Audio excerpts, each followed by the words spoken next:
guys? It's August 30th, the morning of, and we're almost ready to start getting Dynasty Spoilers. Over the weekend, last weekend, there was a Pro Tour number 2.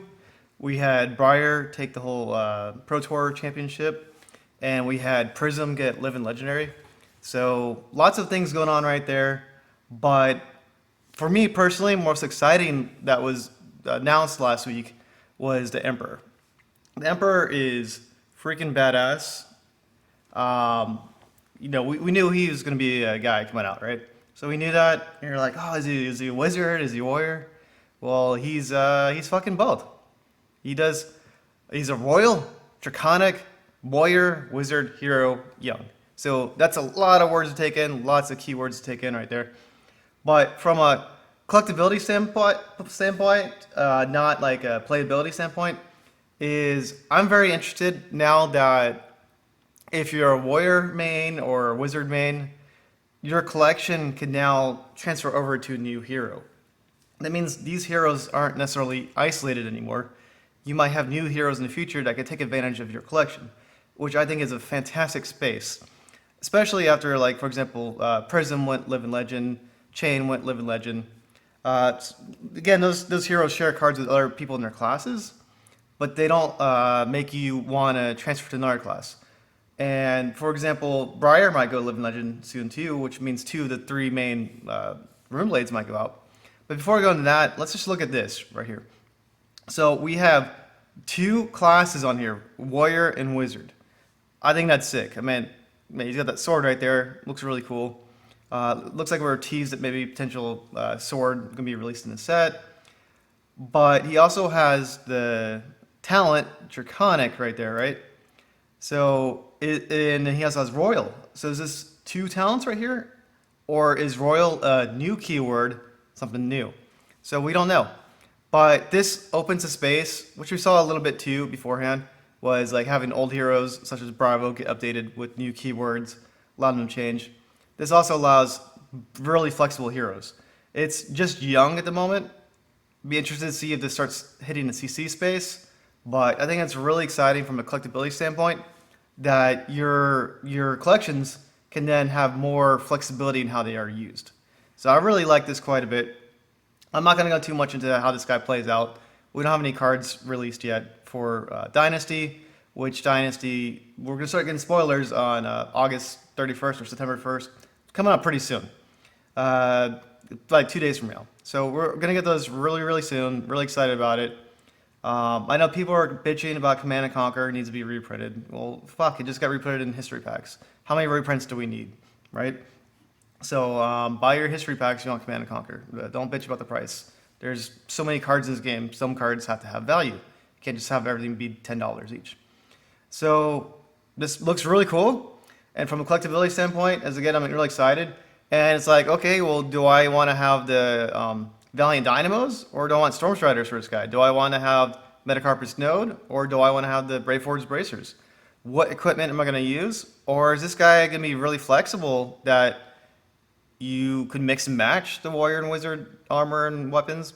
Maybe in Blitz, you're very, very flexible because you have a lot of equipment options now too. And maybe some matchups you want to be more wizard based. Maybe some matchups you want to be more warrior based. And then you can only play red cards in your deck. So this really works with the Flame Scale Furnace quite a bit. For every red card you pitch, you could get an extra resource out of it. So it seems like a lot of unique things right there. But I don't want to go into potential gameplay mechanics because I don't know what's coming out Dynasty. All I know, this is really cool. But I really want more adult heroes to come out in these supplemental sets. I don't want to keep waiting for the draftable sets to get CC heroes. Also, that way the CC heroes can be more designed specifically, not tied to a drafted capability. So I'll be excited to see adult Kasai, a new maybe like special Kano. Who knows what's coming out in Dynasty? I'm really excited about it. But I'm more excited about these keywords adding the multi-class heroes. Always wanted that. Always wanted to have new keywords for heroes. And I'm really excited about the new things right there. So we got that going on. I mentioned before is Prism finally hit Live in Legend. So that means Luminaris is also banned from CC. We do know that they're going to have a Living Legends format coming out. So that means eventually we have three heroes in there. It looks like Briar could potentially be the fourth. Who knows? But we have Starvo in there. We have Chain, and now we have Prism. So the problem with that right now is Prism and Chain are out of CC, which is the main format pretty much. And that's going to really hurt Monarch prices unless Dynasty has light support, which encourages use of Monarch cards. I think that's going to happen, but I don't talk to LSS ever, so I don't know what their plans are. But I would assume that that would help out. Same thing too, if Briar gets Living Legend, that's 1/3 of the heroes not working in Tails. So that means like LSS better make support for Monarch and Tails in the future to support playing those other heroes until we get replacements for them or whatnot to make those cards have value. Because if you look at the values of cards, Monarch and Tails have dropped quite a bit. You can't put that in isolation because we're in recession right now too. Combination of things though, but you need to have heroes be desirable of sets in order to have value too.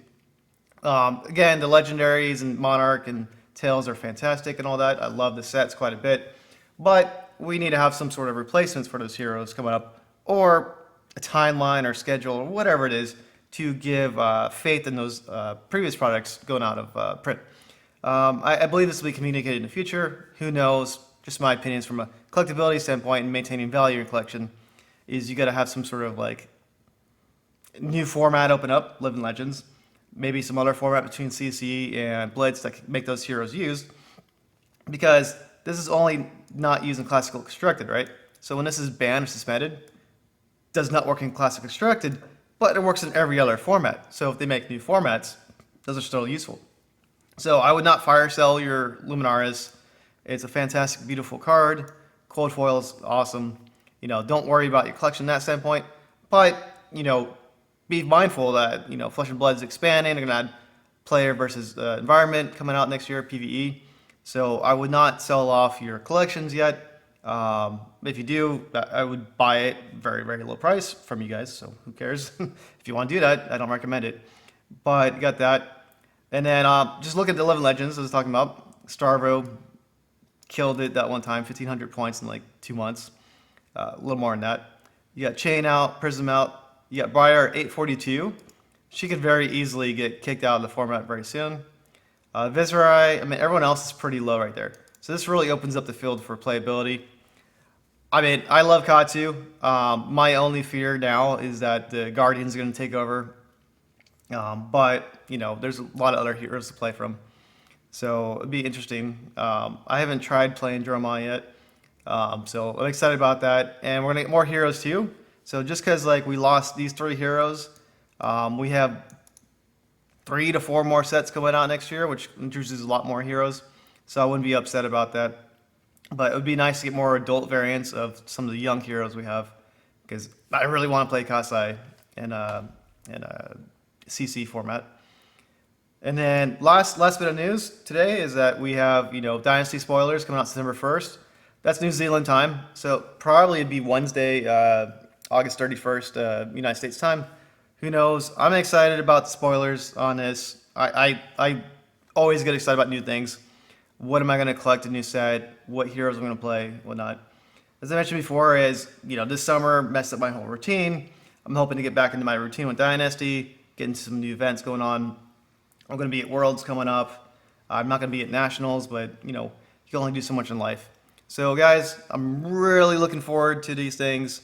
Just to go back into this preview right here, this guy looks really cool. It's nice to have it. We want to have all these new multi-classes, all new talents, and all that. It'd be very interesting to see how they mix classes in the future. Will there be multi-class Azalea? Will she be a Ranger Assassin? That'd be kind of cool. Will Durantia, will she be a Warrior Illusionist, Light? If you look at her cards, she has flying swords in one of her cards. And also she has, if you look at Illusionist card, they have flying swords too. So is Durantia potentially have the Illusionist capability in the future? Who knows? Be kind of cool to see what they play with these kind of things. I don't know if it works from class-wise, but it's just fun to imagine these other hero mix and matches they could have in the future maybe multi-talents going on. It seems really cool. So I'm really excited to see the space open up. I know people are very concerned about it, but you're not designing the game. Let James White and the crew do the, game. It's really exciting, really fun. So let's see what happens, and I'm really looking forward to it. That's all I got for today. Next, I want to talk about my dragon collection. I still have some in the mail, so I went hard on dragons because that's the cards I really liked from Uprising. You had the cool foil legendary, much more rare, but the Marvels are just fucking cool. So it'd be interesting to see if they make Marvel versions of the cold foil equipment in the future, something special. Because very, very interesting. My opinion is like, you have the Fable. Cold foil is so rare to get, but there's no special treatment for cold foil Fable or legendaries. But the dragons had the Marvels, so it'd be interesting to see if they do special treatments for equipment in the future too, such as you have the rainbow foil equipment, cold foil equipment, and maybe you have a Marvel version. Again, curious about the variants and all that too. I would love to talk to LSS in the future about how they evolve collectability with each set. I have a bunch of questions for them, but if not, I'm going to be talking about this probably about 2 weeks from now. Whereas I have each set has changed the collectability. Fab Point 2.0 has done a really good job, so I want to do a review of that, but I also want to talk about future potential capabilities that LSS might explore in this. But I would love to hear their opinions as well too. So guys, thanks for tuning in. Make sure you like, subscribe. Also, don't forget, we have the Salty Well Discord. We talk about Flesh and Blood all the time. We also talk about random shit all the time too. So it's a fun channel. Join it. It's good people in there. So, all right guys, take care, and I'll talk to you guys soon.